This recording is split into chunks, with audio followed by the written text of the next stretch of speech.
नमस्कार साथियों, स्वागत है आपके अपने यूट्यूब चैनल जीएस अकेडमी पे। आशा करता हूँ आपकी तैयारी अच्छी चल रही होगी और आगामी एग्जामों के लिए आप अपनी दोगुनी मेहनत आपने शुरू कर दी होगी। आज का जो ये पेपर है ये है बीएड एंट्रेंस का एग्ज़ाम हुआ था जिसमें 50 नंबर की हिंदी पूछी गई थी। तो वही 50 क्वेश्चन हिंदी के मैं लेके आया हूँ। अगर आपको ये वीडियो कैसी लग रही है ज़रूर बताएँ, कमेंट में अपना फीडबैक ज़रूर दें। अगर वीडियो अच्छी लग रही है तो इसको लाइक करें और ऐसी वीडियो आपको आती रहेगी कंटिन्यू। तो शुरू करते हैं आज की वीडियो को। पहला क्वेश्चन है, छलिया, पटनी और कहानी में कौन सा प्रत्यय लगा है? जो छलिया है उसमें ईया प्रत्यय लगा हुआ है और पटनी में ईय प्रत्यय लगा हुआ है और कहानी में आनी प्रत्यय लगा हुआ है। तो इसका जो हमारा आंसर है वो डी आंसर बिल्कुल करेक्ट है। अगला क्वेश्चन, रेलगाड़ी शब्द है, रेलगाड़ी संकर शब्द है। संकर शब्द कौन शब्द होते हैं? संकर शब्द वे शब्द होते हैं जो दो अलग अलग भाषाओं से उत्पन्न होके जो शब्द बनता है वो संकर शब्द कहलाता है। जैसे रेल अलग शब्द है, गाड़ी अलग शब्द है, दो अन्य मेलों से बना हुआ शब्द संकर शब्द कहलाते हैं। अगला क्वेश्चन, गुरु ने समझाया कि सदा सत्य बोलना चाहिए। जो ये की शब्द लगा हुआ है ये बताना है कि किस प्रकार का वाक्य है। जो की शब्द से आप लगा सकते हैं कि एक मिश्र वाक्य होगा। नेक्स्ट क्वेश्चन, कौन सा विकल्प उभयलिंगी नहीं है? उभयलिंगी नहीं है कौन सा शब्द बताना है। प्रधानमंत्री, डॉक्टर और इंजीनियर उभयलिंगी है जबकि विधाता उभयलिंगी नहीं होता। अगला क्वेश्चन, सदा बहुवचन में प्रयोग होने वाला शब्द कौन सा है? तो सदा बहुवचन में प्रयोग होने वाला शब्द है प्राण। ऑप्शन के हिसाब से प्राण शब्द सदा बहुवचन में प्रयोग होता है। अगला क्वेश्चन, आविर्भाव शब्द का विलोम शब्द होगा। आविर्भाव का विलोम तिरोभाव, बिल्कुल सही आंसर। क्वेश्चन नंबर अगला, अवनी शब्द का विलोम होगा। अवनी का विलोम अंबर। ऑप्शन नंबर जो ए है वो सही आंसर। अगला क्वेश्चन, ऋजु शब्द का विलोम होगा। ऋजु का अर्थ होता है सीधा और वक्र का अर्थ होता है टेढ़ा, यानी कि ऋजु का विलोम वक्र बिल्कुल सही रहेगा। ऑप्शन नंबर जो ए है वो बिल्कुल सही आंसर। अगला क्वेश्चन, निषिद्ध शब्द का विलोम होगा। निषिद्ध का विलोम होता है विहित। ऑप्शन नंबर जो बी है वो सही आंसर। अगला क्वेश्चन, गधा शब्द का तत्सम रूप है। जो गधा का तत्सम रूप है वह गर्दभ। ऑप्शन नंबर डी बिल्कुल सही आंसर। क्वेश्चन नंबर 11, निम्न में से कौन सा आगत व्यंजनों की संख्या कितनी है? जो आगत व्यंजनों की संख्या होती है वो होती है 2। कौन कौन से होते हैं? जौ, जिसमें नीचे नुक्ता लगा हुआ होता है, और फो। नीचे नुक्ता लगा हुआ आगत व्यंजनों की संख्या 2 होती है। और कौन से होते हैं? जौ और फो। अगला क्वेश्चन, ओम स्वर है। ओम एक प्लुप्त स्वर के अंतर्गत आता है। ऑप्शन नंबर सी बिल्कुल सही आंसर। प्लुप्त स्वर वे स्वर होते हैं जिनको बोलने में दीर्घ से भी अधिक समय लगता है, यानी कि ओम बोलते हैं हम तो इसमें दीर्घ से भी अधिक समय लगता है हमारा बोलने में। अगला क्वेश्चन, दंत्य उच्चारण स्थान वाला व्यंजन है। जो तो वर्ग है ये जंत्र उच्चारण के अंतर्गत आता है। ऑप्शन नंबर जो ए है हमारा बिल्कुल सही आंसर। अगला क्वेश्चन, हिंदी वर्णमाला में स्पर्श और व्यंजनों की संख्या होगी। स्पर्श भी बताने हैं और व्यंजन उसमें व्यंजन भी बताने हैं। इनकी संख्या टोटल होती है 31। कौन कौन से होते हैं? 25 तो होते हैं आपके स्पर्शी व्यंजन जो क वर्ग से प वर्ग, च वर्ग, ट वर्ग और प वर्ग के अंतर्गत आते हैं जिनकी संख्या होती है टोटल 25। क वर्ग, च वर्ग, ट वर्ग, प वर्ग और इनकी संख्या कितनी होती है टोटल, और बीच में एक त वर्ग। इनकी संख्या होती है 25। और दो होते हैं अयोग्य वाहक ड और ढ। ड और ड और ढ।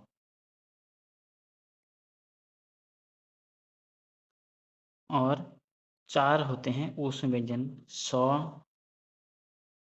स और ह, सलजम वाला स और ह। इनकी संख्या टोटल होगी है 27। 27 ये हो गए और 4 ऊष्म व्यंजन हो गए, टोटल मिला के 31 इनकी संख्या होती है। अगला क्वेश्चन, दिए गए 4 स्वरों में ह्रस्व और दीर्घों की संख्या कितनी है? जो अ और उ, ई और आई दिए गए हैं इसमें ह्रस्व और दीर्घों की संख्या बतानी है। इसमें 2 ह्रस्व और 2 दीर्घ हैं। ऑप्शन नंबर जो ए है वो सही आंसर हमारा। अगला क्वेश्चन है, नारियल शब्द का तत्सम रूप होगा? जो नारियल का तत्सम होगा नारिकेल। ऑप्शन नंबर जो सी है वो हमारा सही आंसर।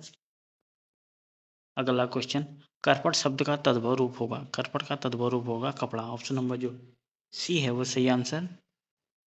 क्वेश्चन नंबर अगला, घोटक शब्द का तद्भव रूप होगा? घोटक का तद्भव रूप होगा घोड़ा। ऑप्शन नंबर सी बिल्कुल सही आंसर।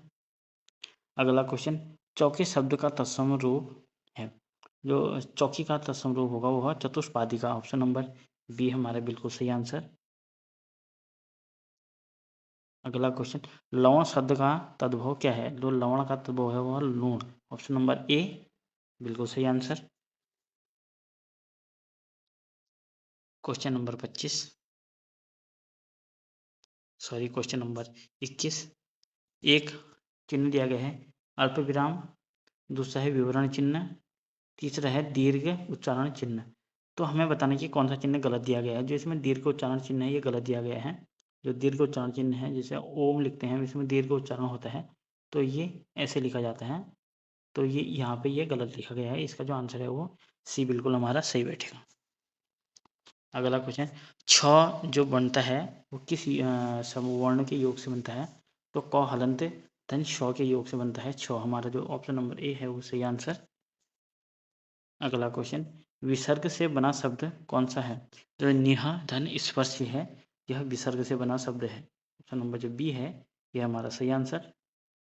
अगला क्वेश्चन, जब वाक्य में एक समान अधिकरण का प्रयोग होता है तो किस विराम चिन्ह का प्रयोग होता है? इसमें होता है अर्ध विराम चिन्ह का। ऑप्शन नंबर जो बी है वो बिल्कुल सही आंसर। अगला क्वेश्चन, रचना के आधार पर निम्नलिखित में से कौन सा शब्द भिन्न है? जो रचना के आधार पर शब्द होते हैं वो तो रोड, यौगिक और योग रूढ़, जो तीन शब्द होते हैं ये रचना के आधार पर शब्द के भेद माने जाते हैं जबकि विदेशी शब्द इसका भाग नहीं होता। ऑप्शन नंबर जो बी है ये हमारा सही आंसर बनेगा। क्वेश्चन नंबर अगला, बताना कि कौन सा शब्द शुद्ध वर्तनी से लिखा गया है? तो ससुरसा जो हमारा ऑप्शन नंबर जो ए में है ये शुद्ध लिखा गया है। अगला क्वेश्चन, बताने कि उत्श्रृंखल लिखा गया है कौन सा शब्द शुद्ध है? तो ऑप्शन नंबर जो डी है वो शुद्ध लिखा गया है उत्श्रृंखल। अब अनुग्रहित बताने कि कौन सा शब्द शुद्ध है? जो ऑप्शन नंबर जो सी है अनुग्रहित होता है ये हमारा शब्द शुद्ध लिखा गया है। अगला क्वेश्चन, आयुर्वेदिक को बताना कि कौन सा शब्द शुद्ध लिखा गया है? जो ऑप्शन नंबर बी है आयुर्वेदिक ये शब्द शुद्ध लिखा गया है। अगला प्राकथन को बताना है कि प्राकथन कौन सा शुद्ध लिखा गया है?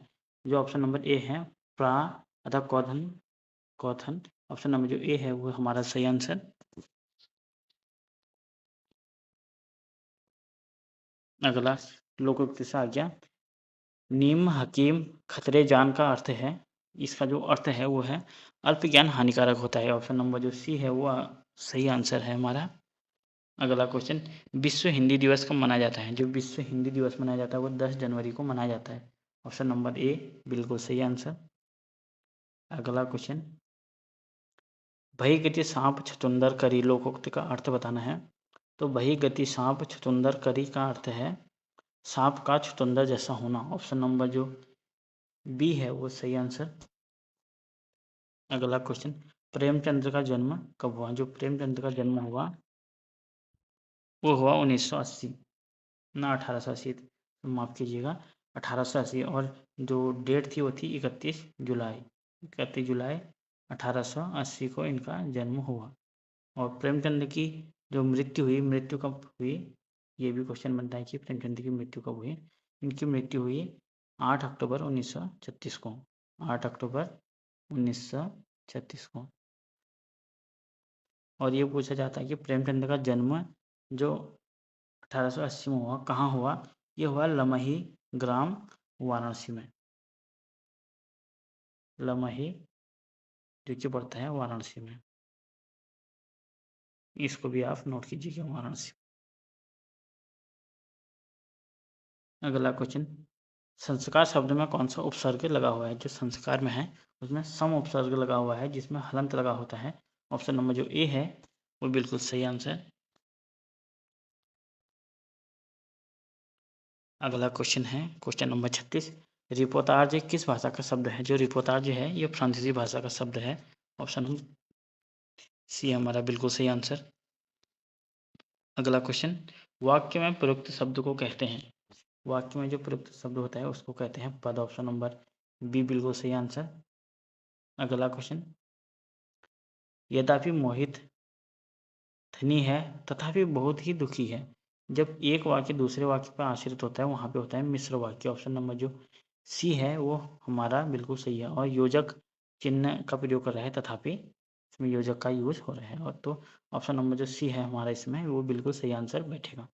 अगला क्वेश्चन, राष्ट्र की भावना संज्ञा है तो राष्ट्र जो है इसकी भाववाचक संज्ञा क्या बनेगी? इसका बनेगा राष्ट्रीयता। ऑप्शन नंबर जो डी है बिल्कुल सही आंसर। अगला क्वेश्चन, लड़का पेड़ से गिर गया तो इसमें कौन सा कारक है? इसमें अपादान कारक है। जो लड़का है पेड़ से अलग हो गया है, अलग होने का भाव पे अपादान कारक का होता है। ये आपको डेफिनेटली पता होगा। क्वेश्चन नंबर अगला, अब कुछ शब्द दिए गए हैं और इनके पर्यायवाची बताने हैं कि इनमें से कौन इसका पर्यायवाची नहीं है। मतलब 3 एक पर्यायवाची होंगे और एक ऐसा होगा जो पर्यायवाची नहीं होगा। पहला है अश्व। अश्व के पर्यायवाची हय होता है, घोटक होता है, तुरंग होता है। जो अनंत होता है ये घोड़े का पर्यायवाची नहीं होता। जो इसका आंसर बनेगा वो डी हमारा बिल्कुल सही बनेगा। अगला क्वेश्चन है जल। जल के पर्यायवाची कौन कौन से हैं? सलिल, अम्बु, पई जो होते हैं जल के पर्यायवाची होते हैं। तो अपगा है ये नदी का पर्यायवाची होता है, न कि जल का। तो इसका जो आंसर बनेगा डी बिल्कुल सही बनेगा। अगला क्वेश्चन, कामदेव शब्द का कौन सा नहीं है वो बताना है। मकर केतु, पुष्पचाप और अनंग जो है कामदेव को बोलते हैं। देखिए इसके अंदर कामदेव को नहीं बोला जाता है। ऑप्शन नंबर जो डी है वो सही आंसर। अगला क्वेश्चन, दर्पण। दर्पण को मुकुट भी बोलते हैं, आईना भी बोलते हैं और अर्शी भी बोलते हैं। जबकि उत्पल दर्पण को नहीं बोला जाता। जो ऑप्शन नंबर डी है बिल्कुल सही आंसर। अगला क्वेश्चन, अलंकार। अलंकार को नहीं बोला जाता है। इसमें जो आपने आंसर दिया था वो आभूषण नहीं बोला जाता है। लेकिन मुझे इस पे डाउट है, आप इसको स्किप कीजिएगा, ये क्वेश्चन को छोड़ दें इसको। अगला क्वेश्चन, निम्न में से कौन सा विकल्प गलत है? तो जो हमारा अवधन ए बराबर आई लिखा हुआ है ये गलत है, बाकी और सही लिखे गए हैं। क्वेश्चन नंबर अगला है कपिधन ईश। जो कपीश है इसमें कौन सी संधि होगी आप कमेंट में बताइएगा। और जो कपीश का सही शब्द बनेगा वो कपिधन ईश, जो बड़ी ई बनेगा ये बनेगा। मनोविज्ञान में कौन सी संधि होगी? मनः धन विज्ञान का संधि विशेष बनेगा मनः धन विज्ञान, जिसमें हम साफ साफ देख रहे हैं कि इसमें विसर्ग संधि है। ऑप्शन नंबर जो बी है सही आंसर। क्वेश्चन नंबर अगला है सर्फ मेघ हरिण शब्द के अनेकार्थी हैं। जो ये है सारंग के अनेकार्थी शब्द हैं। ऑप्शन नंबर जो ए है हमारा बिल्कुल सही आंसर। क्वेश्चन नंबर 50 है और वीडियो का अंतिम क्वेश्चन, अतिवृष्टि का विलोम है अनावृष्टि। ऑप्शन नंबर जो सी है ये हमारा सही आंसर। तो ये हिंदी के 50 क्वेश्चन और ऐसे क्वेश्चन जो बार बार एग्जाम में पूछे जाते हैं और आगामी पूछे जाने की बहुत सी संभावनाएं हैं।